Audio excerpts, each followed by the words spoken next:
ಗಡಿಯಲ್ಲಿ ಚೈನಾ ಹಾಗೂ ಭಾರತೀಯ ಯೋಧರ ನಡುವೆ ನಡೆದ ಸಂಘರ್ಷ ಕುರಿತಂತೆ ನಿನ್ನೆ ಪಾರ್ಲಿಮೆಂಟ್ನ ಉಭಯ ಸದನಗಳಲ್ಲಿ ಚರ್ಚೆ ನಡೆಯಿತು. ವಿಪಕ್ಷಗಳ ಪ್ರಶ್ನೆಗೆ ರಕ್ಷಣಾ ಸಚಿವ ರಾಜನಾಥ್ ಸಿಂಗ್ ಉತ್ತರವನ್ನು ಕೊಟ್ಟರು. ರಕ್ಷಣಾ ಸಚಿವ ಉತ್ತರಕ್ಕೆ ಕಾಂಗ್ರೆಸ್ ಸಂಸದರು ಸಭಾತ್ಯಾಗವನ್ನು ಮಾಡಿ ಅಸಮಾಧಾನವನ್ನು ಹೊರಹಾಕಿದರು. भारतीय सेना ने बहादुरी से पीएलए को हमारी टेरिटरी में अतिक्रमण करने से रोका और उन्हें उनकी पोस्ट पर वापस जाने के लिए मजबूर कर दिया। अध्यक्ष महोदय, इस झड़प में हमारी सेनाएं हमारी भौमिक अखंडता को सुरक्षित रखने के लिए पूरी तरह से प्रतिबद्ध हैं और इसके खिलाफ यह संसद बिना किसी ಗೃಹ ಸಚಿವ ಅಮಿತ್ ಶಾ ಮಾತನಾಡಿ ಕಾಂಗ್ರೆಸ್ ವಿರುದ್ಧ ಗಂಭೀರ ಆರೋಪವನ್ನು ಮಾಡಿದರು. ಕಾಂಗ್ರೆಸ್ನ ರಾಜೀವ್ ಗಾಂಧಿ ಫೌಂಡೇಶನ್ಗೆ ಚೀನಾ ರಾಯಭಾರ ಕಚೇರಿಯಿಂದ 1.35 ಕೋಟಿ ದೇಣಿಗೆ ಬಂದಿದೆ ಅಂತ ಕಾಂಗ್ರೆಸ್ಗೆ ತಿರುಗೇಟನ್ನು ಕೊಟ್ಟಿದ್ದಾರೆ. और 6,007 के वित्तीय साल में चीनी दूतावास से 1,35,00,000 रुपए का अनुदान प्राप्त। ಬಿಹಾರದಲ್ಲಿ ಈಗಿನಿಂದಲೇ ರಾಜಕೀಯ ಚಟುವಟಿಕೆ ಗರಿಗೆದರಿದೆ. ಬಿಹಾರ ಸಿಎಂ ನಿತೀಶ್ ಕುಮಾರ್ ಮಹತ್ವದ ಘೋಷಣೆಯನ್ನು ಮಾಡಿದ್ದಾರೆ. ಮುಂದಿನ ಚುನಾವಣೆಯನ್ನು ತೇಜಸ್ವಿ ಯಾದವ್ ನೇತೃತ್ವದಲ್ಲಿ ಮುನ್ನಡೆಯುವುದಾಗಿ ತಿಳಿಸಿದ್ದಾರೆ. ಈ ಮೂಲಕ ಬಿಜೆಪಿಯನ್ನು ಅಧಿಕಾರದಿಂದ ದೂರವಿಡಲಿಕ್ಕೆ ನಿತೀಶ್ ಕುಮಾರ್ ಈಗಿನಿಂದಲೇ ರಣತಂತ್ರವನ್ನು ಹೂಡಿದ್ದಾರೆ.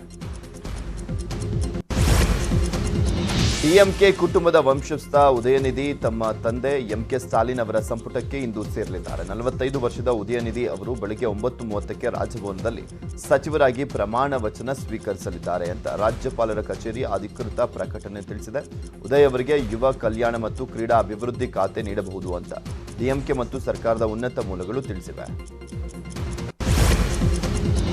ಶಿಕ್ಷಕರ ಅರ್ಹತಾ ಪರೀಕ್ಷೆಯ ಆಕಾಂಕ್ಷಿಗಳ ಮೇಲೆ ಬಿಹಾರ ಪೊಲೀಸರು ಲಾಠಿ ಚಾರ್ಜ್ ಅನ್ನು ಮಾಡಿದ್ದಾರೆ. ನೇಮಕಾತಿಗೆ ಒತ್ತಾಯಿಸಿ ರಾಜ್ಯ ಸರ್ಕಾರದ ವಿರುದ್ಧ ಪ್ರತಿಭಟನೆ ನಡೆಸಿದಂಥ ಶಿಕ್ಷಕ ಹುದ್ದೆ ಆಕಾಂಕ್ಷಿಗಳ ಮೇಲೆ ಪೊಲೀಸರು ಹಲ್ಲೆಯನ್ನು ಮಾಡಿದ್ದಾರೆ.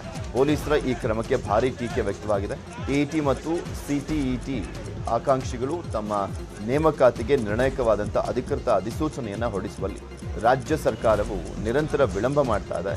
ನಮ್ಮ ಸಮಸ್ಯೆ ಬಗೆಹರಿಸಲಿಕ್ಕೆ ರಾಜ್ಯ ಸರ್ಕಾರ ಯಾವುದೇ ಕ್ರಮ ಕೈಗೊಳ್ತಾ ಇಲ್ಲ ಅಂತ ಆಕ್ರೋಶವನ್ನು ವ್ಯಕ್ತಪಡಿಸಿದ್ದಾರೆ.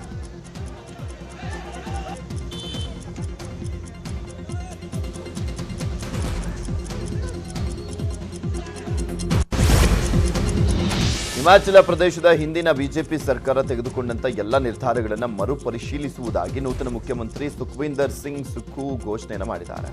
ಇತ್ತೀಚಿನ ತಿಂಗಳಲ್ಲಿ ಮರು ನೇಮಕಗೊಂಡಂತ ಅಥವಾ ಸೇವಾ ವಿಸ್ತರಣೆ ಪಡೆದಂತ ಅಧಿಕಾರಿಗಳನ್ನು ವಜಾಗೊಳಿಸುವಂತೆಯೂ ಕೂಡ ಆದೇಶಿಸಿದ್ದಾರೆ.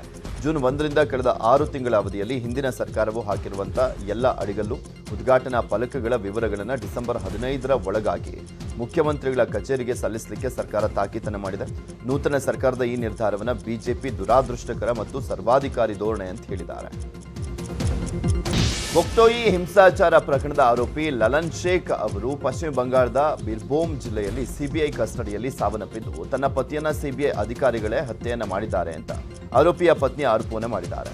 ಸಿಬಿಐ ಅಧಿಕಾರಿಗಳು ತನಿಖಾ ಪ್ರಕ್ರಿಯೆಯ ಭಾಗವಾಗಿ ಬುಕ್ಟೋಯಿ ಗ್ರಾಮಕ್ಕೆ ಭೇಟಿಯನ್ನು ನೀಡಿದ ಸಂದರ್ಭದಲ್ಲಿ ತನ್ನ ಪತಿ ಶೇಖಿಗೆ ಕೊಲೆ ಬೆದರಿಕೆಯನ್ನ ಹಾಕಿದ್ರು ಅಂತ ಆರೋಪಿಸಿ ರೇಷ್ಮಾ ಬಿಬಿ ಪೊಲೀಸ್ ಠಾಣೆಯಲ್ಲಿ ದೂರನ್ನು ದಾಖಲಿಸಿದ್ದಾರೆ. ಅಲ್ಲದೆ ಪ್ರಕರಣದಲ್ಲಿ ತನ್ನ ಪತಿಯ ಹೆಸರು ಕೈಬಿಡಲಿಕ್ಕೆ 50 ಲಕ್ಷ ರೂಪಾಯಿಗೆ ಸಿಬಿಐ ಅಧಿಕಾರಿಗಳು ಬೇಡಿಕೆ ಇಟ್ಟಿದ್ದರು ಅಂತ ಆರೋಪವನ್ನು ಮಾಡಿದ್ದಾರೆ.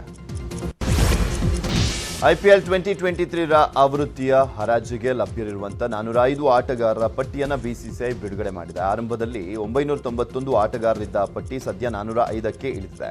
405 ಆಟಗಾರರಲ್ಲಿ 273 ಭಾರತೀಯರು ಮತ್ತು 132 ವಿದೇಶಿ ಆಟಗಾರರಿದ್ದಾರೆ. ಡಿಸೆಂಬರ್ 23ರಂದು ಕೊಚ್ಚಿಯಲ್ಲಿ ಹರಾಜು ಪ್ರಕ್ರಿಯೆ ನಡೆಯಲಿದೆ. ಅಫ್ಘಾನಿಸ್ತಾನದ ಸ್ಪಿನ್ನರ್ 15 ವರ್ಷದ ಅಲಾ ಮೊಹಮ್ಮದ್ ಫಜ್ನರ್ ಅತ್ಯಂತ ಕಿರಿಯ ಎನಿಸಿಕೊಂಡಿದ್ದಾರೆ. ಭಾರತದ 40 ವರ್ಷದ ಅಮಿತ್ ಮಿಶ್ರಾ ಹರಾಜಿನಲ್ಲಿರುವಂತಹ ಅತ್ಯಂತ ಹಿರಿಯ ಆಟಗಾರ. ಇಂದು ಭಾರತ ಹಾಗೂ ಬಾಂಗ್ಲಾದೇಶ ನಡುವೆ ಟೆಸ್ಟ್ ಸರಣಿ ಆರಂಭವಾಗಲಿದೆ. ಕೆಎಲ್ ರಾಹುಲ್ ನಾಯಕತ್ವದ ಹೊಣೆ ಹೊತ್ತಿದ್ದಾರೆ.